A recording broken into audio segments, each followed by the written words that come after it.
with student advising as a career in South Africa, it is a growing career. It is not a fully fledged, formal psychology, I've got it all figured out. This is the learning pathway to it. You grow into being a student advisor.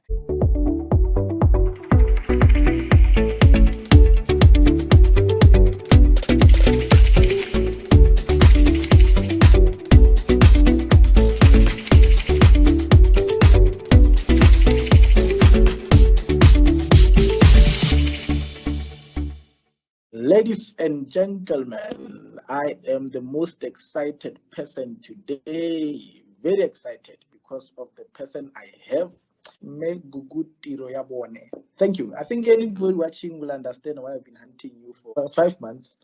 And I'm not saying this to get back at you, but just to show how much I appreciated you being here and making the time. I know I asked you, I think it was around October, and it was towards the end of the year where everybody was too busy. And I know I continue hunting you even in December, January, just after New Year. But I really, really appreciate your time and thank you for this. So maybe before we start, if you can just give us a brief intro about yourself, who you are, where you come from, and what are you currently doing at your workplace. Over to you and welcome. Great. Thanks, Dr. T. And greetings to everybody. Thank you for this opportunity. My sincerest apology that it took 5 months. There were some other things that were brewing in the background and just needed to get those out of the way. But I am just as excited to have this conversation with you. I am looking forward to sharing my voice, my journey in the space of student advising, particularly in the South African context, but also share how I've networked across the world. I am Gugu Tiroyabone, born Kanye. I am born and bred in Johannesburg, believe it or not. And I have moved to the Central Free State, where I work at the University of the Free State. I've been an employee of the University of the Free State for the last 12 years, but I've also pursued my undergraduate studies at the University of the Free State. I am a BSc Behavioral Genetics graduate, wondering how I've landed in higher education with that. That's part of the conversation today. I completed my undergraduate and postgraduate studies in behavioral genetics, and I have since transitioned into further postgraduate studies in higher education studies. I have worked also at the University of Johannesburg. I was part of a research team and a team that's founded the South African National Resource Center for the First Year Experience and Students in Transition. And yeah, I am the inaugural president of the South African Academic Advising Association, known as ALETSA. If you haven't found out who we are, I hope through this conversation you will be intrigued and you will find out more about us. And I am also a 10-year standing member of the National Academic Advising Global Association that is based in the United States. And I think for now, let me pause there without letting the cat out of the hat. And through the conversation, we'll share more. Thank you. Thank you so much. Impressive CV. You've been around, and I think that's what actually makes you the best person for this interview. Okay. Thank you so much. Now let's move to student advising. I was telling you before this recording that I took a break from higher education and I came back. There's this thing called student advising. There's boomed throughout South Africa. Can you just give us a bit of a background? What is this student advising? Where does it come from? How did it arrive in South Africa? And where is it now, the status of it? Just a quick brief, I know you know a lot about it, but just, touch on it and let's see if you can give people at least the background to know about it. Cool. Over to you. Thanks. So student advising is the equivalent of what others term academic advising. And I think let me start at explaining what academic advising is, because that is what has given rise to the term student advising, particularly in the South African context. So in the United States, it's about 5 decades now that this academic advising phenomenon has been in existence. And it's really come to be through the evolution of higher education. There were times when there was rigid curricula where students didn't have to take electives and didn't have to decide or understand the difference between anthropology, sociology, and criminology. It was a fixed curricula, and that is what you were graduating with. Similar to the South African context, you were either pursuing postgraduate or post-schooling education in nursing, teaching, in the police sector. It was all stringent and rigid fixed curricula. And I think through the evolution of the world, through the evolution of higher education, there started being variances in the types of curricula and what the world of work was requiring. And I use the world of work very carefully, but at the time when these conversations were happening, there was an evolution in the world of work. So we started needing a workforce that was multi-layered in terms of the type of education that they have. We didn't just need someone that could do mathematics. We needed someone that could think strategically, but also fulfill mathematical equations, calculations. And I think through that is where advising has stemmed from. So advising really is a teaching and learning process or practice that enables one to better understand and navigate higher education, but also most importantly, to obtain that qualification. So in the 5 decades that it's been existent in the United States, it also gave rise to it being in existence, coming to existence in the United Kingdom, in different parts of the world, in Japan, different sectors, different parts of the world in the higher education sector were starting to talk about this and how best to support students and help them understand what was happening. And in South Africa, we brought about this conversation around 2010 when 2 universities started exploring what was happening. But in South Africa, what was interesting is we were exploring it because students were not graduating. So we're trying to figure out what the bottleneck is, what the cause is of students not graduating. And through that, there was the discovery of students have particular needs. And in them having these specific needs, we are not responsive as institutions of higher education. And through that now, the shaping of responsive practices, academic advising was adopted from the international concept. And through the work in the Department of Higher Education, but also at the University of the Free State, there was work under student engagement that was being investigated, also adopted from the American context. And through that, the high impact practices were discovered. So we already had tutorials, we already had some first year orientation programs, but one of the high impact practices that student engagement also gave rise to was academic advising, and DHET made an explicit pronunciation on student advising when we moved into the new funding modeling of the University Capacity Development Program. And in that is where they identified student advising as one of the critical levers to enable student success. And I must say, from 2010, there was more explicitness, but around 2012, there was more traction in the sector. But formally, the work started around 2015, 2016 on the ground, where institutions were really starting to tap into this, because we were trying to ensure that our students graduate in minimum time, or at least N+1, which is a minimum time plus at least 1 year if it was a matter of extension. So that is what has given rise to student advising, and we use it interchangeably with academic advising because there are different variances or different needs that we are responsive to in the South African context, and what we're seeing that other universities across our country particularly are adopting and using it to be responsive to. No, thank you so much for that background. I think it's very extensive. And if one were to ask, I mean, like me, I took a break, I think, from higher education around 2013. I came back around 2019. And I think I was a psychologist by then, but I was so confused. I was wondering, are these mini psychologists or are they, what are they in the whole field?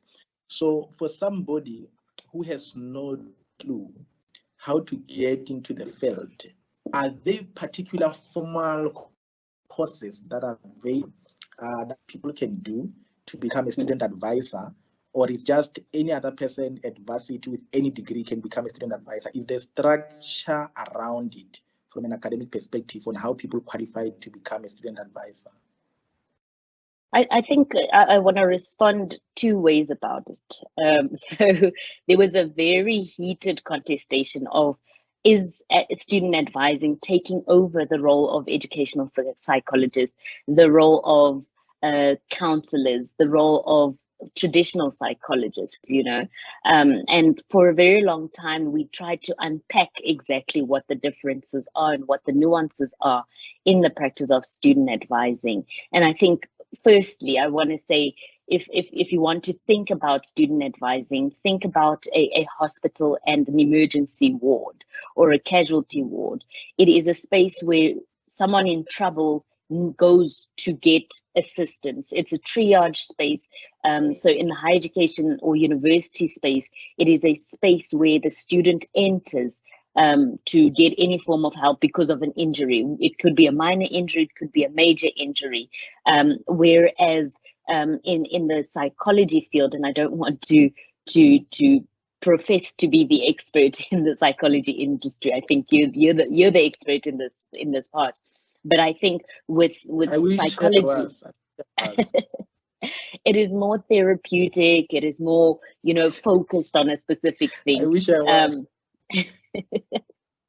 But with student advising, it is more unpacking and providing information to students, helping them understand what university is.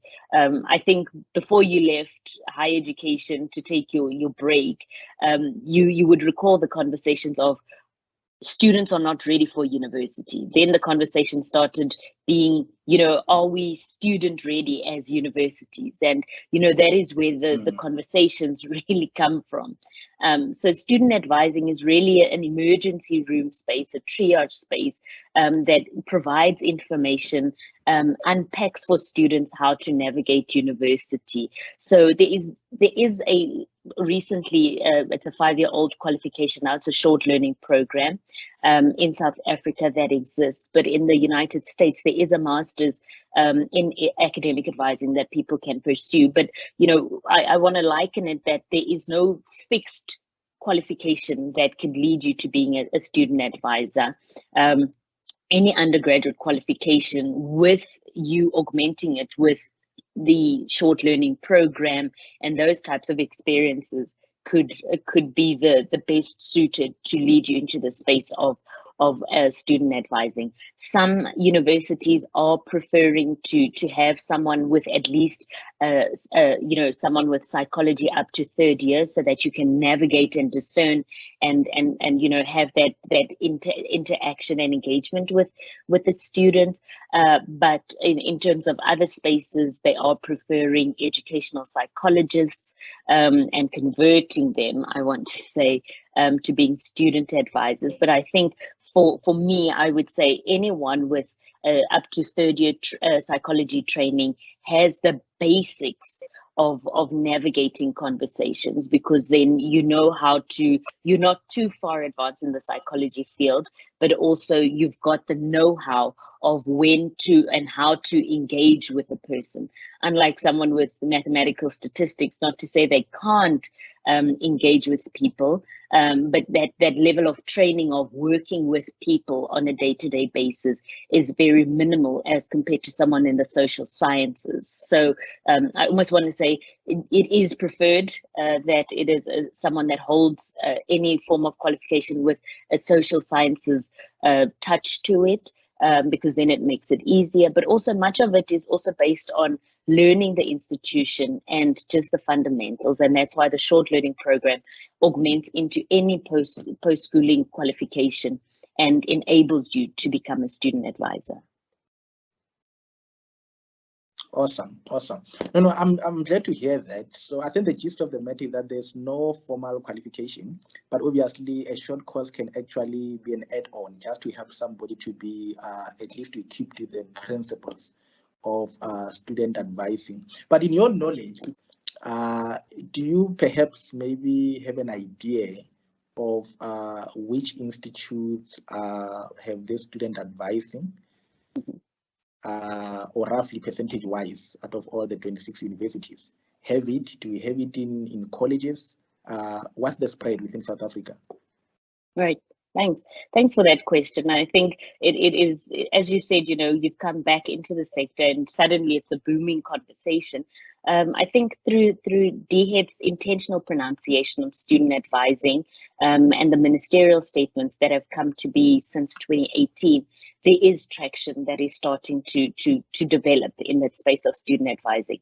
Some institutions are still in the academic development space when it comes to student advising, but those that have far advanced in the teaching and learning conceptualization or practices, you see that coming up a bit. So I would say I'm confident that 14 of the 26 institutions really have student advising. It does, however, present itself in different formats. And I want to use the University of Nelson Mandela University versus the University of the Free State versus the University of Pretoria as an example. So the Nelson Mandela University have adopted student advising, but they've embedded it into an additional concept that they call student coaching, success coaching. So for them, they've got what they call success coaches, and that exists in their concept. So I want to say, whoever is looking to explore a career in student advising, you don't necessarily have to look for student advising jobs, but there's student coaching or success coaching that exists also in South Africa. That is the equivalent of student advising. So Nelson Mandela University has a student and success coaching in academic advising. The University of Pretoria has what they call faculty student advisors, and the University of the Free State has what they call central academic advisors who work in collaboration with the faculties. So all of them have different forms, size and shapes, but they do exist, and hence I say, I'm confident to say 14 of the 26 have that, because we've worked through the University Capacity Development Program with those 14 institutions, and we continue to work with them in developing or advancing or enhancing student advising in their different spaces. I'm not singling out and saying that 12 other institutions that aren't part of the collaborative program don't have student advising. We've actually opened up the channel for them to start learning more about student advising by giving them global membership to NACADA to learn more. But for them, I think they don't have that intentionality that we have expressed or shaped in the 14 institutions. So I almost want to say there is some traces of student advising at all 26 universities, but some of it exists in the form of spaces of academic development and others in centers for teaching and learning. So I think to narrow it down, those that are looking for opportunities in this space, it is worthwhile exploring of the 26 universities, their academic development centers or their teaching and learning centers, because that is where it is primarily premised in these spaces, and you can learn more about the type of advising that exists and how that approach is carried out. So I'm very sensitive to name the 14 institutions that I can definitely say, but I also want to sum it up by saying just by exploring on the websites of the different universities, the academic development centers and teaching and learning centers, you can definitely deduce how and in what form student advising exists at the different institutions. Thank you for that. And maybe if I can just also follow up on that, is there sort of a website or resource that people can go to learn more about student advising? Most certainly, most certainly. So as I indicated, I'm the inaugural president of the South African Academic Advising Association, and we hold allied membership to the Global Academic Advising Association. So you can just learn more about student advising in South Africa by visiting eletsa.org.za. We will gladly share the link with you. And that is where all the information and resources are shared. We do share vacancies in student advising that do come up there. So we've got all the research materials that have been conducted nationally also posited there. So please visit the website. We also annually have a seminar around June. We have our recordings there where you can learn more about what people have done in advising across the country. So by just visiting eletsa.org.za, you can get all the information you need around student advising in South Africa. Thank you for that. I think I like the fact that there are jobs as well. I think my people will go there for jobs. I think what I will do, I'll put the link to it below this video. Please tell your team to give me some shares. I'll be advertising for them. Anyway, we've got our statistics, we've got our data, so we know where we are, where we were in terms of our membership as at the end of last year. So if it increases, just wait for us, and we'll give you the proceeds. Please monitor it from next week onwards. I've just dropped the link in the chat for you. Definitely, I will put the link below this. Actually, people can check it below this video. It will be there when it's uploaded. Okay. And one thing that I also wanted to check is we speak about it as one of the alternative career options, but obviously a student who want to pursue their career in psychology because of their long career path, they might want to use it just as a way to gain experience. And you mentioned that usually the basic in psychology is one of the requirements or preferred for somebody to do it. Do you perhaps know, and I'm just putting you on the spot, if maybe people who do it, do they sort of get advantaged when they apply for their psychology masters? Does it play any key role that you might be aware of? Is it something that they can do in order to better their chances to get into masters in psychology? In all honesty, with the knowledge that I have, which is very limited into the selection processes that go into the psychology masters, but I would not want to confidently say it does contribute in any way. But we have had students in the psychology master's program investigating or adapting their projects to student advising. So I think, I don't confidently know of student advising temporary jobs or experience contributing in any way to master's selection. But I do know that some students, when they're in the master's program, do talk about student advising. And I think it is through the lens of the career counseling work that they do. But I would imagine that it could potentially start contributing because you've started gaining specific experiences and expertise. But it's also a very limited lens that I don't know to what extent contributes to the full package of the master's program and selection program. Okay, no, fair enough.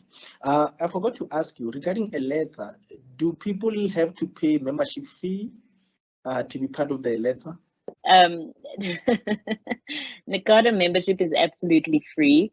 One, because we're funded from the Department of Higher Education and Training, but also two, that we are an association that promotes sharing of best practices, scholarship, and also advancing student advising nationally and globally. And our vacancies and all our information is not locked to any specific membership gateways. It is absolutely freely available because we believe in the advancement of this student advising support practice nationally and internationally. Thank you for that. I think I was speaking to, usually in conferences, you get a lot of these bodies that emerge, and I was asking one of them that, you know what, if you're in a psychology body, you're in another body, you end up paying thousands every year just to be associated, and it becomes too much. And I'm glad that Eletha is different and is taking a different approach to it, and thank you for that. So I encourage everybody watching this now, get the link below, go check it out. They've got posts, particularly psychology students looking for posts. At least you can be able to find something there that maybe relates to you. So thank you for that. And what I wanted to also get into is now regarding somebody who might want to be involved in student advising, because most of them you find they want to do it to at least make up the hours for voluntary work in order to prepare for other career path. Can you just maybe share what's the typical what the typical day looks like for somebody, the student advisor? And I mean, you can use an example maybe of any institute or maybe US that you are familiar with. Just a typical day. What do they do in that day? Sure. Like earlier I said, I really liken student advising to an emergency casualty ward. But unlike the nurses and the doctors that work 12 hours or sometimes 24 hours in those spaces, we still only have an 8-hour day as student advisors. Much of our work is student facing, so you're really on call to receive any student at any time.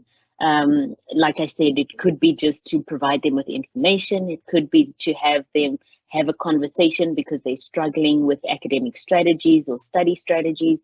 It could be around time management. It could be, you know, a combination of psychosocial, academic, but also just personal issues that a student would present. So, you know, in that conversation, you would sit with the student and unpack what is happening, and then most importantly, provide the information and where necessary, refer them for the support that they need. So a typical day, I want to use the University of the Free State principles that we use, is that we dedicate of our 8 hours about 50% of our day to seeing students, and we have multiple channels that we see students. Some are via call, some are via Teams or Zoom. Others are on WhatsApp. We have a WhatsApp chatbot for our student advising. Others are face-to-face. So at least 4 of your 8 hours are dedicated to seeing students. And then we leave the other 4 hours to doing administration. Yes, there is administration linked to this work because you need to capture the case of a student. So also, like going to an emergency room or a doctor's room, you need to keep file and record of a student's appointment. So, you know, you have to make time for your notes, to summarize your notes, to ensure that should the student come back to you, you have record of what conversations, what information, and what the state of the student was at the time. So there's about an hour or 2 dedicated for administration. And then we also have some projects that we run. So again, an hour or 2 dedicated to projects. And these are student advising projects.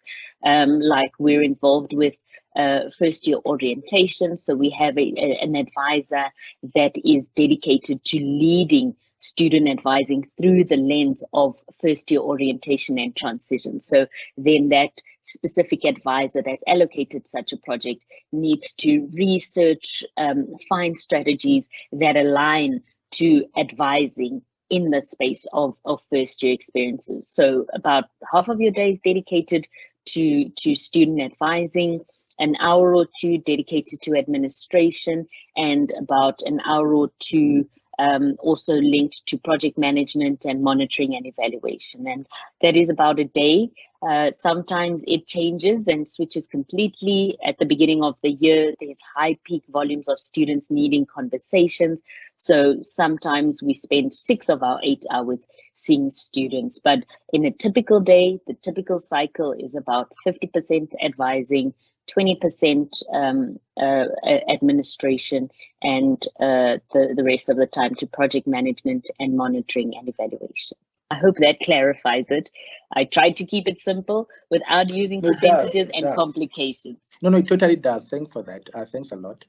I know you mentioned the issue of posts that are on a later website, but maybe just for clarity, and you can take maybe UFs as an example, because you might know that.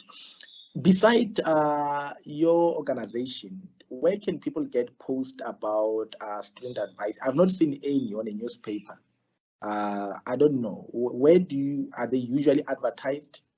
And maybe that question can be answered with another linking question to say, do universities employ internal candidates for the position? Is it like your mentorship where they take from their students, or is it a fully fledged job which are advertised, interviews, and how is it structured usually, maybe institute or where you are, or I don't know, wherever, anything that we can share on that? I firstly want to say, I think we've moved from the era of a newspaper advertisement. You haven't spotted. You wouldn't have seen it in newspaper advertisements, but on every university's vacancies website, that is where we advertise. It's a formal job, so it's not a tutorship or a mentorship appointment where it is a student that is moved into such spaces. It is a formal position that is advertised and follows the HR processes. And as far as my knowledge serves me, this is the case for all universities. So like I said, when you go to University of Pretoria's website, you will look out for faculty student advisors. When you look for the University of the Free State's vacancies, you can look for curriculum advisor or faculty advisor. For Nelson Mandela University, you can look for student success coach, not necessarily academic advising. So on each of the university's respective websites, I think that's the starting point where you could find it.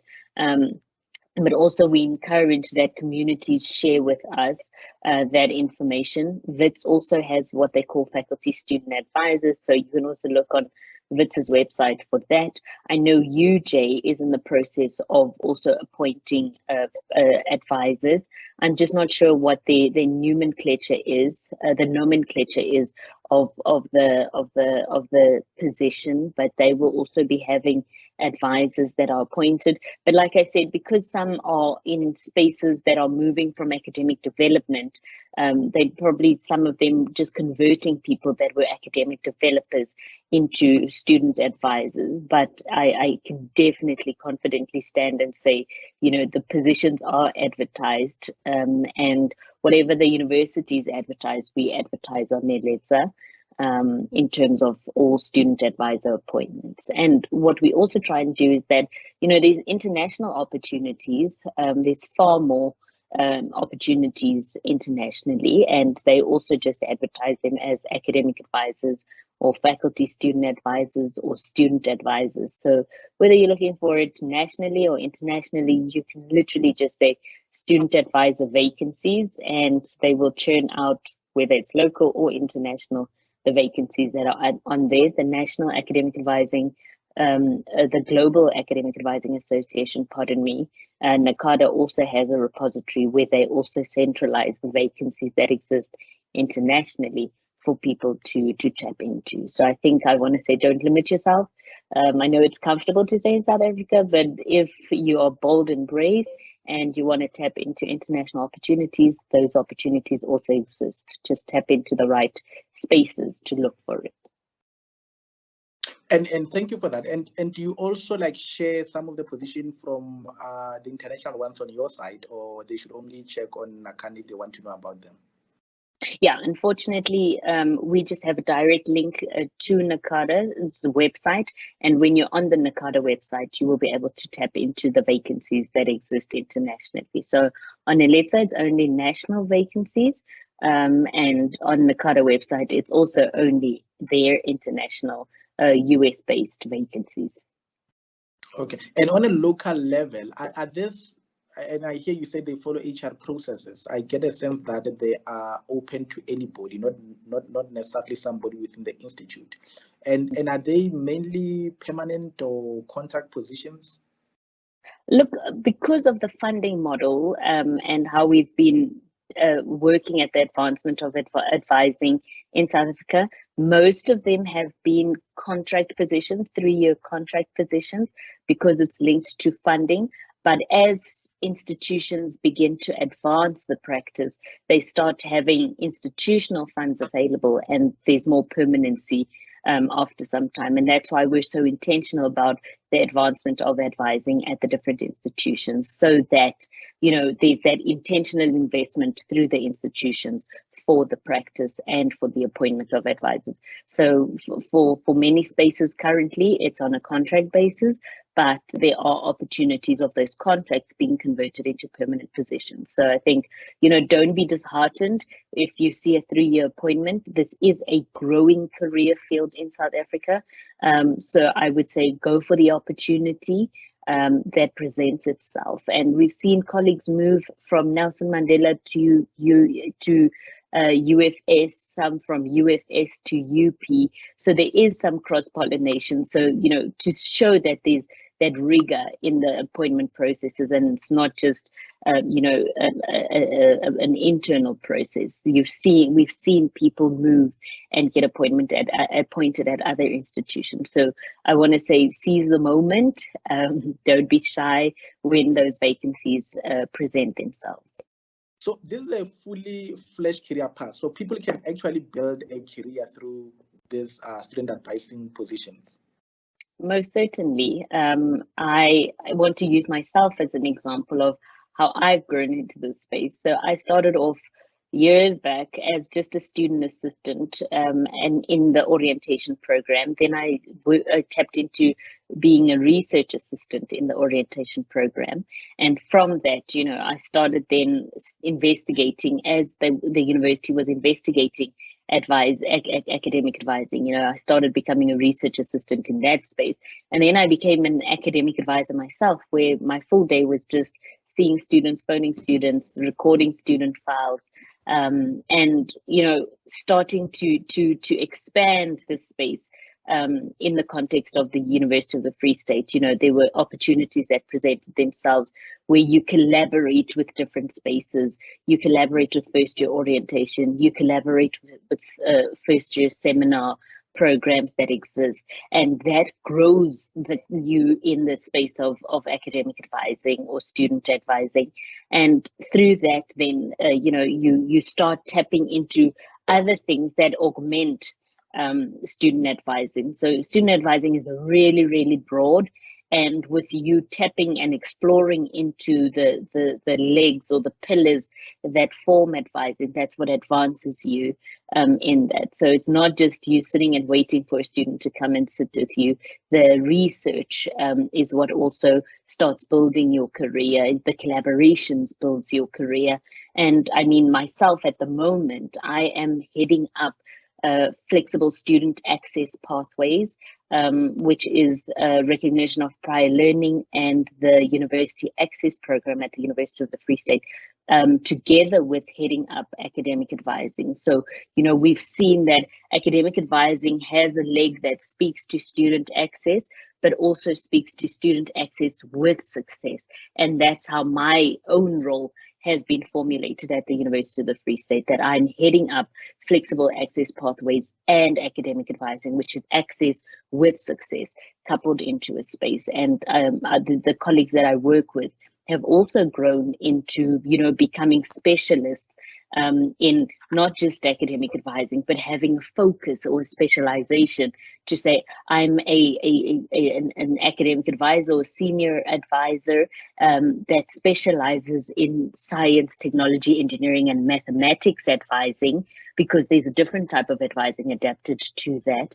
But also I am a specialist in training and development of advisors, whereas another advisor is a specialist in advising humanities students, but also advising with technology. So, there are areas of specialization that start shaping and forming your career as you move along.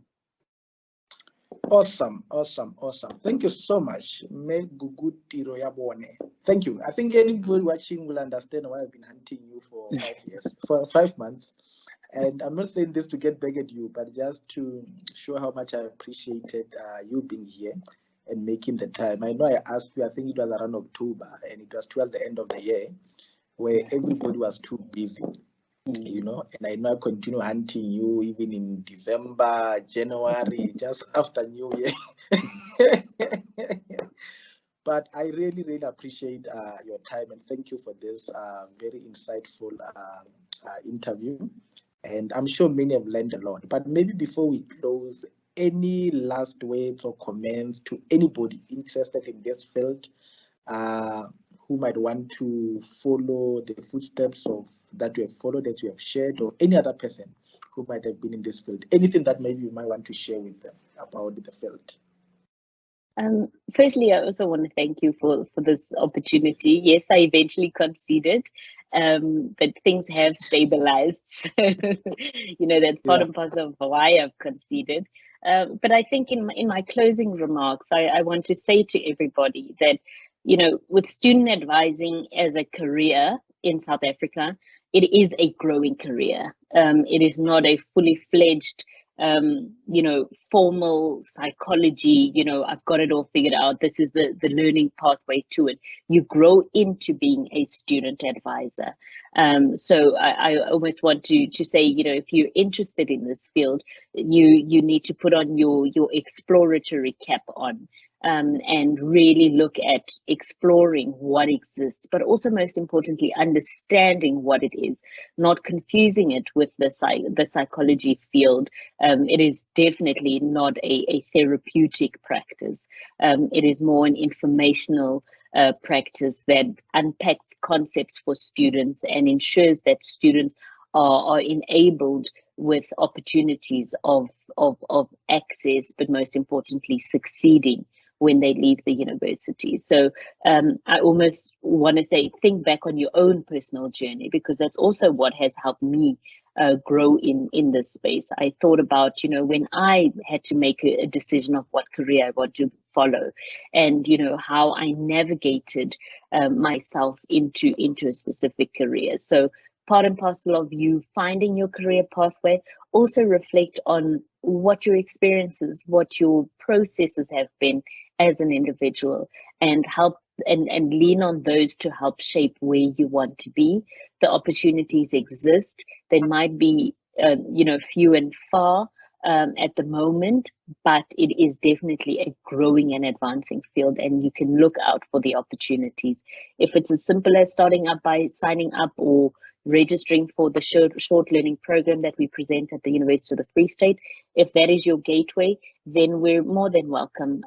We more than welcome you to sign up for the short learning program, and maybe that will open doors into a new paradigm of thinking, of practice, and most importantly, plowing back into the community and the universities that we exist in. So from my side, I wish everyone all of the best, and I hope this conversation has really planted a seed or has watered a seed that is already planted.